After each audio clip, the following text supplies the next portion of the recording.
Hey guys, today we're going to talk about how billionaire and multi-millionaire preppers secure their homes.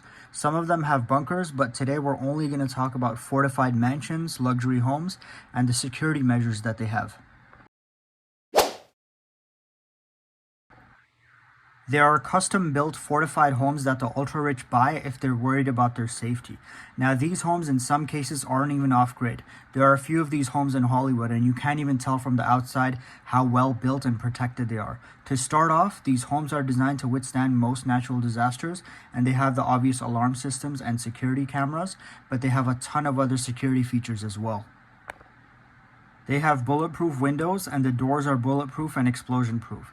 And the doors inside the house are also built to the same level of security in case someone does get in. They also have bulletproof and explosion proof walls, floors, and ceilings loaded with ballistic panels, which depending on the type you get can cost thousands of dollars per 4x8 foot sheet. They also have what are basically doorbell cameras on each room door, and they put a little tablet in each room that gives you a live view of every part of the inside and outside of the house. When it comes to the beds, it's the same thing. If an explosion happens under the beds are so well fortified that the blast will go in 3 directions, but the fragments won't break through and injure the person that's on the bed.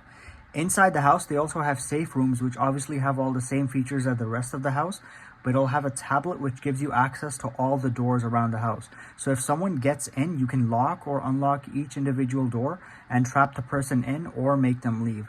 They also have an intercom system where you can speak to each person in each area of the house. There's one feature that some choose to install that I think is pretty amazing.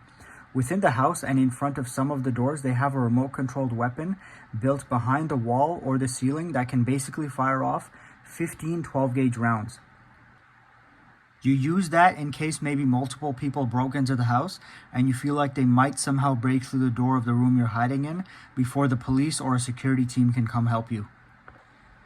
That feature I just mentioned isn't available in US or Canada. It's a feature only designed for homes overseas.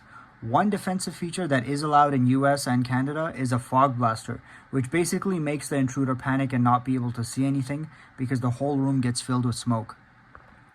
In these homes, they also have regular looking showers, but they have a built-in biological wash in case of things like chemical attacks.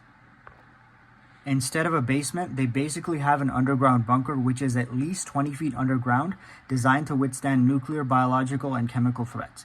That's where they also keep all the food, water, bug-out bags, and other survival gear. The cost for fortified homes like these can be around 3 to 10 million and up. Some of these companies who provide these homes actually have packages where they will basically sustain you and your family after a post-apocalyptic scenario with everything you need to survive and continue on with life while the average person is already gone or barely surviving. When it comes to security guards, a lot of the elites have different levels of security depending on their own personal choice. When it comes to these fortified homes, they don't need to worry too much about anyone being able to get in the house because it's well fortified, so some of them avoid having security guards around the house. But what some of them don't think about is what's going to happen if your kids are playing outside, say in the backyard, or you're barbecuing and some intruder hops the fence. Then you're in trouble. The other point where you could get caught off guard is when leaving or coming to the house. Or what if your vehicle is parked outside and you're getting into it? That's a vulnerable point where someone can sneak up on you. So for that reason, they should consider hiring security guards, and a lot of them do. Some hire just one person for security at the front gate, but the issue is that the home isn't protected from the back. This will definitely be a concern if you don't have a fortified home, because again, someone can go around the back, and depending on the height of the fence, they may be able to hop the fence and break a window or break a door to get in your home, and the guard at the front won't even know what happened. The issue I have with some modern luxury homes or mansions that aren't fortified is that they're a security nightmare, because instead of having mostly walls, they have these giant windows or glass walls that you can easily break with a hammer. So the person at home no longer only has to worry about someone entering the front door and back door, which is just 2 entry points. Now they have to worry about basically this huge house with a huge main floor, because someone can break any of those fancy glass doors from any side and get in. So if the home isn't fortified, the best thing to do is have one security guard at the front door and one at the back door. Some even choose to have a 24/7 personal bodyguard who lives in the house. For 24-hour security, depending on the company, you end up paying anywhere around $18 and up per hour per person. In the US and other countries, you can have armed guards. In Canada, you can't have an armed guard to protect a person and their home.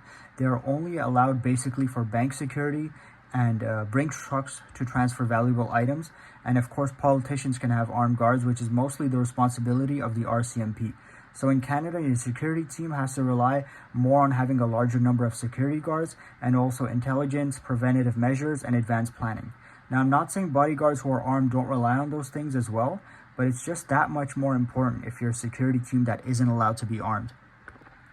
When we're talking about the ultra-rich and post-apocalyptic scenarios, some of them have deals with their current bodyguards that if something like nuclear war is going to happen, they will allow the bodyguard to live with them and bring their family as well. So basically, the bodyguard will have access to a safe home for themselves and their family with lots of food and water, and the rich person, the owner of the bunker, will have a bodyguard with them who can handle potential threats. So it's a fair exchange. Now that isn't everything, but it basically gives you a good overview of how billionaire and millionaire preppers are fortifying and securing their homes. Alright guys, that's it for today's video. Thanks for watching.